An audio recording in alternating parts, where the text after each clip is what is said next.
घरोघरी मातीच्या चुली या मालिकेच्या आजच्या जबरदस्त भागामध्ये आता इकडे सौमित्र हुशार वकील या सगळ्यामध्ये खूप मोठा पुरावा आता शोधणार आहे.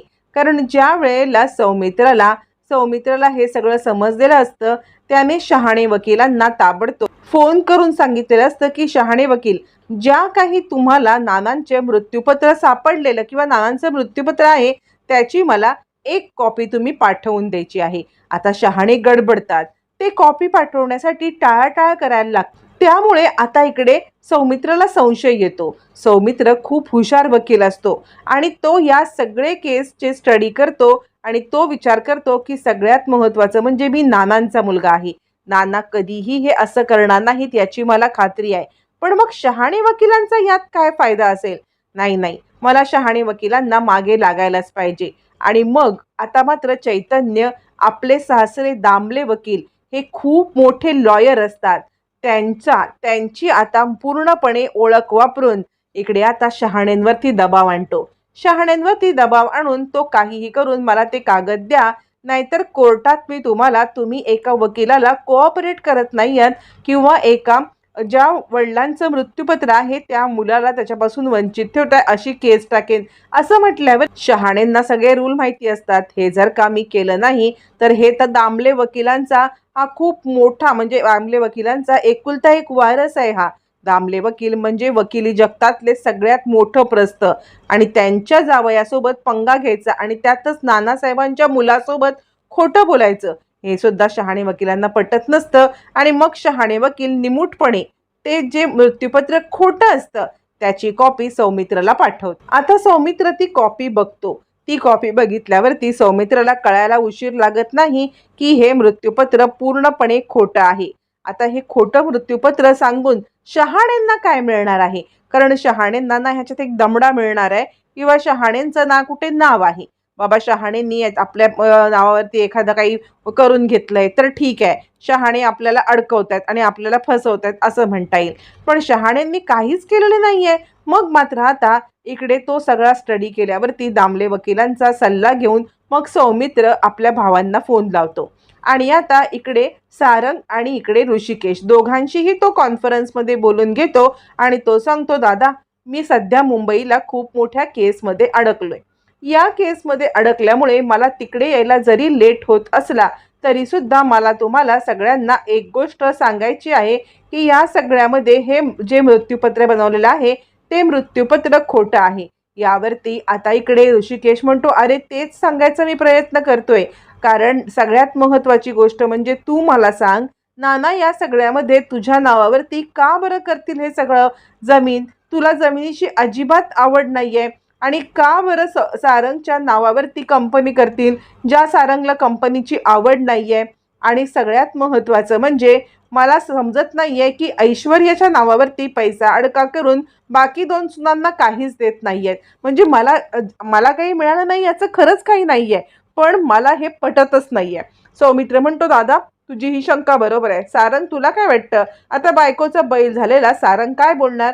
सारंग म्हणतो, मला याच्यामध्ये काही कळत नाही. पण आत्ता मी ऑफिसला जात होतो. ऑफिसला मी नुकताच जायला लागलो होतो आणि कदाचित म्हणून नानाने मला हे सोपवलं असेल. माझ्यावर त्यांना विश्वास वाटला असेल. यावरती सौमित्र म्हणतो, हे बघ, आम्हाला तुला कंपनी पूर्ण दिली ना म्हणून काहीही प्रॉब्लेम नाहीये. तुला कळतंय का? माझी शेती पण तुला घेऊन टाक. जर नानांनी हे असं केलं असेल ना तर मी माझी शेती पण तुला देईन. कारण मला माहिती आहे की ही शेती तुझ्यासाठी किती महत्त्वाची आहे सारंग. ती शेती नसेल तर तुला कसा त्रास होईल हे मला माहिती आहे. पण तुला ही गोष्ट माहिती आहे का, कंपनीसाठी आपल्या ऋषिकेश दादांनी काय केलंय? ऋषिकेश दादांनी या कंपनीसाठी जीवाचं रान केलंय. स्वतःचं शिक्षण पूर्ण होतंय न होतंय तोपर्यंत दुसरं कुठे काही न करता ही कंपनी चालवायला घेतली. आणि ही कंपनी नानांनी जर का अगदी 20% आणली होती तर आपल्या ऋषिकेश दादांनी 100% आणले. तुला पटतंय ना? आता कुठेतरी सारंगला कळतं की आपण काहीतरी चुकतोय. सौमित्र त्याची कान उघडणी करतो आणि तो म्हणतो, जर हे व्हील खरं असेल तर ही सगळी जमीन पण तुझी आणि पूर्ण कंपनी पण तुझी. यावरती सौमित्र आता हे बोलल्यावरती सारंग म्हणतो, नाही नाही, अरे मला काही हवंय असं नाहीये. मला खरंच काही नकोय. जे दादाचं आहे ते दादालाच मिळालं पाहिजे आणि मला माहिती आहे माझ्यापेक्षा कंपनीचा सर्वेसर्वा हा दादा आहे. दादा सगळं डिझर्व करतो, त्यामुळे मी या सगळ्यामध्ये का असं करेन? नाही, मला खरंच काही नको आहे असं म्हणत आता सारंगचे डोळे उघडतात. त्याच वेळी आता इकडे ऋषिकेश म्हणतो, मी खरं सांगतो, कंपनी सुद्धा असू दे सारंगकडे, शेती पण सारंगला मिळते, पण जर हे खोटं असेल आणि शहाणे हे कुणाच्या सांगण्यावरून करतायत हे कळलंच पाहिजे. यावरती सौमित्र म्हणतो, ती काळजी तुम्ही करू नका, मी शहाणेंना बरोबर माझे सासरे आहेत ना दामले, त्यांचा धाक दाखवून जे काय सत्य आहे ना ते सगळं काढून घेतो आणि मगच समोर आणतो. पण तोपर्यंत इकडे आता नानांची तब्येत कशी आहे असं विचारल्यावरती आता इकडे ऋषिकेश सांगतो, हो नाना शुद्धीवरती आलेत, म्हणजे नानानं शुद्धीवरती आलेत, ते काहीतरी बोलण्याचा प्रयत्न करतायत, पण बहुतेक या सगळ्यामध्ये त्यांना पॅरालिसिसचा अटॅक आलेला आहे, त्यामुळे त्यांचं तोंड थोडंसं वाकडं झालंय, तोंडातून शब्द फुटत नाहीयेत, त्यामुळे आपण थोडंसं त्यांची बरी होण्याची वाट पाहूया आणि त्यानंतर त्यांच्याकडे विषय काढूया. जर आत्ता त्यांना सांगितलं ना हे मृत्यूपत्राचं आहे किंवा तुम्हाला कुणी ढकललं तर कदाचित ते हायपर होतील, त्यामुळे डॉक्टरांच्या सल्ल्यानुसार त्यांच्यावरती उपचार चाललेत आणि नाना या सगळ्यामध्ये रिस्पॉन्ड करतायत. पण तोपर्यंत तू सत्य शोधून काढ, म्हणजे नानांना त्रास न देता आपण हे सत्य बाहेरच्या बाहेर मिटवूया.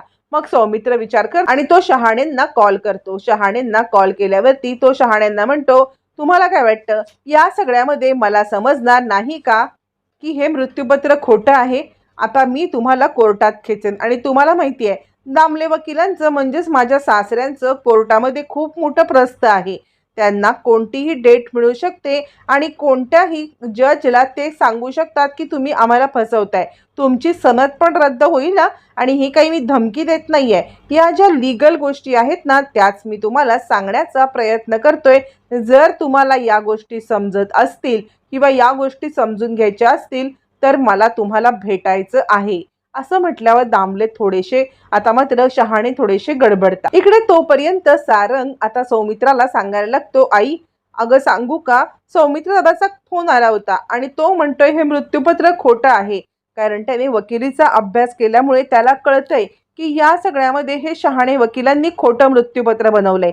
यावरती सुमित्रा म्हणते, काय बोलतोयस, पण ते शहाण्यांचा काय याच्यात फायदा आहे? यावरती आता इकडे सारंग म्हणतो, त्या गोष्टी मला पण नाही कळत, पण जर सौमित्र दादा बोलतोय ना तर माझा 100% विश्वास आहे आणि तो मला इतकं पण म्हणतोय की या सगळ्यामध्ये जर का या सगळ्यामध्ये मी हे सगळं केलं तर मात्र तो मला बोलतो की तुला जमीन घे, कारण तुला जमिनीचं हे आहे. मला सुद्धा हे म्हणणं पटतंय की मला जमीन खूप आवडते, म्हणून तो मला जमीन द्यायला तयार झालाय. तर दादाला ही कंपनी आवडते तर मी दादाच्या नावे ही कंपनी करणार. हे म्हटल्यावर आता ऐश्वर्या गडबडते आणि काय बोलताय तुम्ही सारंग? अहो या सगळ्यामध्ये नानांची इच्छा शिरसावंद्य मानून तुम्ही कंपनी चालवायला घ्यायला पाहिजे ना. यावरती सारंग हट्टाला पेट आणि खबरदार ऐश्वर्या, जोपर्यंत मला हे मृत्यूपत्राचं सत्य कळत नाहीये आणि हे सगळं कुणी केलंय हे कळत नाहीये ना, तोपर्यंत या सगळ्यामध्ये मी अजिबात गप्प बसणार नाही असं म्हणत या सगळ्यामध्ये आता मात्र चिडलेला सारंग ऐश्वर्यावरती पण चांगलाच ओरडतो आणि कोणत्याही पद्धतीने तुमची मनमानी चालणार नाही असं म्हणतो. तोपर्यंत इकडे सौमित्र भेट घेतो शहाण्यांची भेट घेतल्यावरती तो म्हणतो, तुमची सनद रद्द करायची का? शहाणे म्हणतात, मला दाबून बुक्क्यांचा मार खायला लागतोय, तुम्हाला समजतंय का? या सगळ्यामध्ये मला सयाजीरावांनी मला मारण्याची धमकी दिली, माझी घरी 2 मुलं आहेत, या सगळ्यामध्ये जर का मला काही झालं तर माझ्या मुलांना कोण हे बघणार आहे आणि त्यासाठी मला हे सगळं करावं लागलं. जर तुम्हाला या सगळ्यामध्ये खोटं वाटत असेल ना तर तुमच्या घरातली सून ऐश्वर्या या सगळ्यात सामील आहे, इतकं मी तुम्हाला नक्की सांगू शकतो असं म्हटल्यावरती इकडे आता सौमित्र म्हणतो, हे मला माहितीच होतं आणि त्यामुळे तुमचं बोलणं पूर्णपणे सगळं रेकॉर्डिंग होत आहे आणि आता तुम्ही हे सगळं सांगितलेलं मी पुढे कुणालाही सांगणार नाही किंवा सयाजीरावांना तुमचं नाव येणार नाही, पण तुम्हाला मी दामले वकिलांना सांगून पोलीस प्रोटेक्शन देईन असं म्हणत आता इकडे शहाणेंना पोलीस प्रोटेक्शन द्यायचा वायदा करून सौमित्र आपल्या घरच्यांना ही बातमी मात्र इकडे सौमित्रने फोन केल्यावरती सुमित्राला सगळ्यात पहिलं समजतं की हे मृत्यूपत्र खोटं आहे आणि आता ऐश्वर्याने हे सगळं केलंय. सुमित्रा म्हणते, ऐश्वर्या हे सगळं करायची तुला काय गरज पडली ग? म्हणजे आता या सगळ्यामध्ये नाना शुद्धीवरती आलेत, ते सत्य सांगतीलच. पण मला आता 100% खात्री पटले की तूच नानांना ढकललेलं आहेस आणि तूच नानांच्या खोलीत साप सोडलेला आहेस. तुझं सगळं भांडं फुटलंय. यावरती ऐश्वर्या बोलायला लागते, नाही, मला अडकवण्यासाठी हा सगळा डाव सौमित्रने रचलेला आहे. सौमित्र, ऋषिकेश, ही जानकी, हे सगळे सगळे एकत्र आलेले आहेत आणि मला अडकवतायत. मला आणि सारंगला या सगळ्यामध्ये खूप मोठा प्रॉपर्टीचा हिस्सा मिळालाय ना. सौमित्रला जे नको आहे ते त्याला मिळालंय. म्हणजे त्याला या सगळ्यामध्ये कधीही जमीन नको हवी होती, ती जमीन त्याला मिळाले आणि त्यामुळे तो माझ्यावरती हा राग काढतोय. आणि त्याला जमीन नकोच आहे, त्याला हवा आहे प्रॉपर्टीतला हिस्सा आणि त्यामुळे तो हा सगळा राग माझ्यावरती काढत आहे. मला माहिती आहे ना. म्हणून मी तुम्हाला सांगते, तुम्ही कुणावरतीही विश्वास ठेवू नका, फक्त माझ्यावरती विश्वास ठेवा. यावरती सुमित्रा म्हणते, हीच तर माझी खूप मोठी चूक झाली की मी तुझ्यावरती विश्वास ठेवला. तुझ्यावरती हा विश्वास ठेवून मी खूप मोठी चूक केलेली आहे ऐश्वर्या. खरं सांगू तर मी माझ्या सुनेवरती, माझ्या मुलावरती विश्वास ठेवायला हवा होता. पण तुझ्यासारख्या मूर्ख बाईच्या नादी लागून मी अडकले. पण आत्ता नाही. आता माझा सौमित्र खोटं बोलत नाहीये. यावरती आता मात्र इकडे ऋषिकेशला सौमित्र फोन करतो आणि सौमित्र सांगतो, दादा, मी कोर्टामध्ये सयाजीराव आणि आता ऐश्वर्या यांच्या विरुद्ध केस टाकलेली आहे. असं म्हटल्यावरती ऐश्वर्या गडबड. ऐश्वर्या म्हणते, मला अडकवण्याचा हा प्लॅन मी यशस्वी होऊ देणार नाहीये. माझ्या विरुद्ध कसली केस? यावरती सुमित्रा म्हणते, तुला आता जेलमध्ये जावंच लागणार आहे. तुला एक नाही, दोन नाही, तीन तीन कारणासाठी. सगळ्यात महत्वाचं म्हणजे खोटं मृत्यूपत्र केलंस, नानांना ढकललंस, ढकलल्यावरती ते वाचल्यावरती पुन्हा साप पाठवलास आणि माझं घर नेस्तनाबूत करण्याचा जो प्रयत्न तू केलेला आहेस ना, या सगळ्यासाठी एकच भरपाई होऊ शकते, ती म्हणजे तुला जेलमध्ये पाठवणं. तुला जेलमध्ये पाठवल्याशिवाय आता मी गप्प बसणार नाही. असं म्हणत सुमित्रा हट्टाला पेटते आणि तिला जेलमध्ये पाठवायला निघते. अशा पद्धतीने हुशार सौमित्रने आता ट्रॅप लावत इकडे आता शहाणेंना आपल्या ट्रॅपमध्ये तर अडकवलंय, पण खरं मृत्यूपत्र सुद्धा मिळवलंय. खोट्या मृत्यूपत्राचं सत्य सुद्धा समोर आणलंय. इतकंच नाही तर या सगळ्यामध्ये ऐश्वर्या आणि आता सयाजी शिंदे, या सयाजीराव विखे पाटील, या सगळ्यांचं खूप मोठं कारस्थान समोर आलेलं आहे. कोर्टात ऐश्वर्या आणि सयाजीरावांवरती केस टाकण्यात येणार आहे आणि आता या केसमुळे सयाजीराव आणि ऐश्वर्या या सगळ्या ट्रॅपमध्ये अडकलेत. सौमित्रने केलेला हा डिसिजन तुम्हाला कसा वाटला आणि आता तरी जानकीला न्याय मिळणार का? कमेंट करून नक्की सांगा.